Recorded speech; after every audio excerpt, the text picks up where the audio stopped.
Welcome back to the channel, guys. All right, so here we are looking at a DD15 engine. So EPA 7 and up all went to a easy peasy thermostat right here. If I can get it to unblur for you. So we're looking at 4 bolts and a clamp, and it comes off pretty easy. Right off the bat, just so you know what that part number is, boom, nice and easy for you. So this guy specifically was throwing a code for not maintaining coolant temperature. I'll see if I can get that code number for you. Before I forget, here's the code number. So 110-18, coolant thermostat too slow to heat up. So basically, check for multiple codes. If there was, if there wasn't, you go on to the next step. Is it a bust? Go ahead and replace the thermostat. If it's not a bust, continue on to the next step. Come on, don't blur. Are there any aftermarket items on to the cooling system? Yes? Go ahead and check those out first. No? Then we're gonna go ahead and just replace the thermostat. It's pretty easy. So a lot of times what's gonna happen is the coolant thermostat is going to stick either closed or open, and it's going to either overheat the vehicle, assist and overheat the vehicle, or just not heat it up enough. If you find when you're driving and your coolant temperature does not get to about 185, then you know there's something going on with the thermostat. If it's consistently overheating, well, then we're gonna look at the thermostat, or maybe some plugging in the radiator, the condenser, those type of items. So today, we're gonna focus on replacing that thermostat. So first things first, I wanna drain the coolant. I like to remove the bumper to make it easy, and that's just 4 bolts on each side of the bumper, and I can pull that sucker off. If you see my other videos, you already know where the coolant's gonna be drained, and it's that block outlet nipple right there. And all that is an extension with a 3/4 socket, and you can turn that, and I like to put a hose on it and get it into my drain pan. Depending on if the thermostat is open or closed, you might have to drain the radiator too. So that's what I went ahead and did, because I knew the engine wasn't hot enough and the thermostat would be closed, so I would have a lot more coolant going in this hose right here. So I didn't want to make a mess, so I just went ahead and drained the radiator and the block, get them both out of the way. That way, I'm good to go. So if we're looking at the simple tools we need, 3/8 impact works best. I got my little 8mm, and I got a 1/2 inch or a 13. So I need the 8mm for this guy right here for that clamp, and the 1/2 inch or 13 for those bolts right there.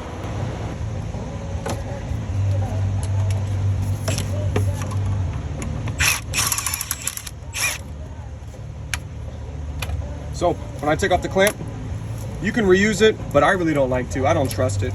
I like to get a new clamp every time, and just to know that everything's new. I don't want any issues going down the road. So I just get rid of this. I either turn in for warranty or discard it. Kind of break it up a little bit so you can just pull the hose off. See, very little to no mess. That kind of sits aside.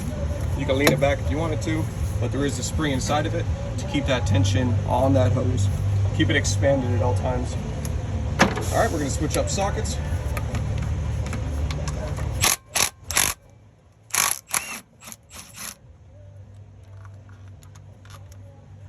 Bolts aren't too long.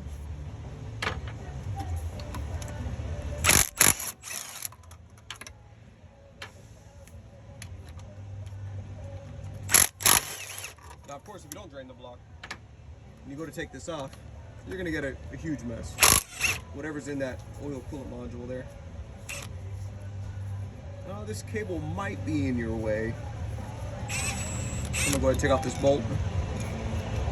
And I'm gonna go ahead and remove that cable too.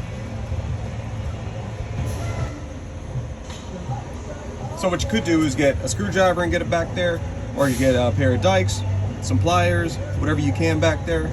Be creative. I got these fancy panel removal tools that work out pretty good, especially for this.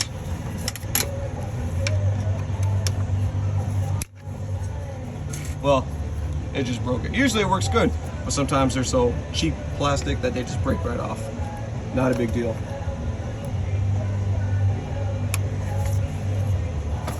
All right, back to this guy.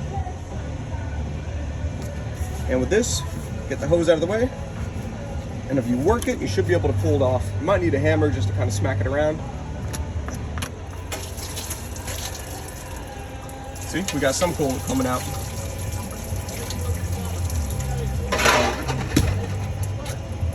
Even though the block was drained, it's still coming out. But it won't be too much. And the only part that's sticking right now is the gasket. It's been on there so long that it just does not want to come off easy. There it goes, it's breaking free. So, that's it. So I would say the hardest part of this job is just draining the coolant. So that takes the longest. But that's what it is right there. So go ahead and take a razor blade and just scrape all of this material off. Make sure none of it goes inside and it's nice and clean. So I got my fancy little razor blade. I'm gonna go ahead and scrape it up real good. So keep in mind, you might still have some black material on there that's just been scored on there. But if you rub your finger over it, you shouldn't feel anything.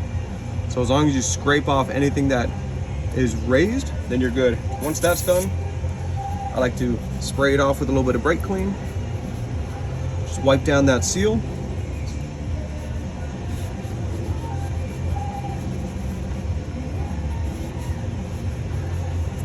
Nice and good.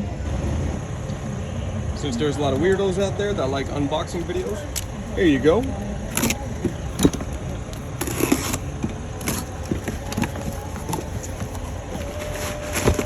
It'd be funny if it wasn't even it.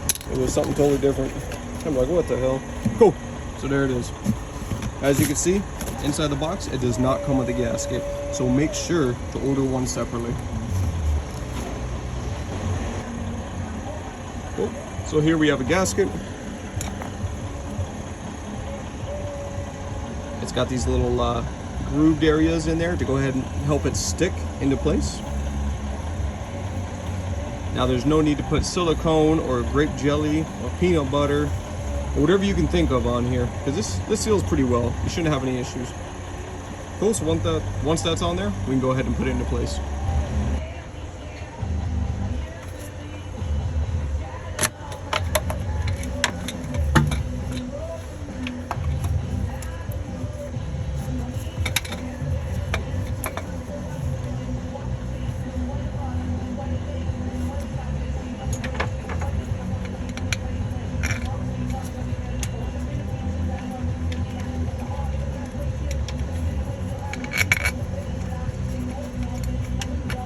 Now keep in mind, I did this video because you guys asked for it.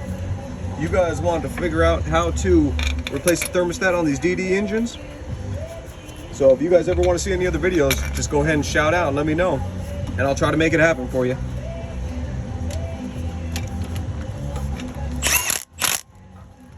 And there is a torque spec on these, so keep in mind, you should always torque these suckers down.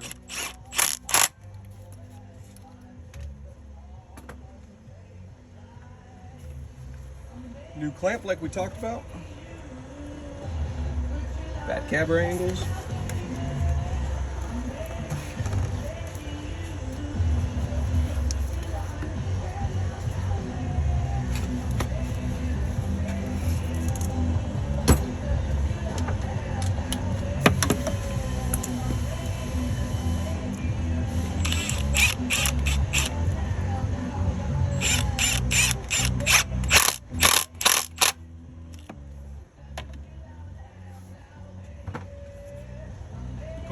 And that is that. So the only thing left to do is go ahead and fill up the cooling system. And then what I like to do is just run a regen and make sure it gets to about 200 degrees. If it gets past 185, I know that thermostat is opening up and allowing coolant to flow through. So we're good there. If for any reason you're still getting a code for coolant, or you're not heating up, or maybe you're overheating, then it's time to start looking at the coolant temperature sensors, which are by the EGR cooler and by the oil coolant module down there. Possibly a coolant leak or plugging, some other issues. There's just too many things that can cause it to happen.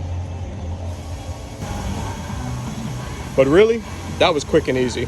Besides draining the coolant, replacing that took me about maybe 10 minutes. I mean, that was real time and that was quickness, right? Now, these hands are magic, but they're not that good. So if you guys have any questions, let me know. And if you guys want to see more, hey, go ahead and shout out. Stay safe, stay grinding, and stay hustling out there, all right? All right, guys, peace out.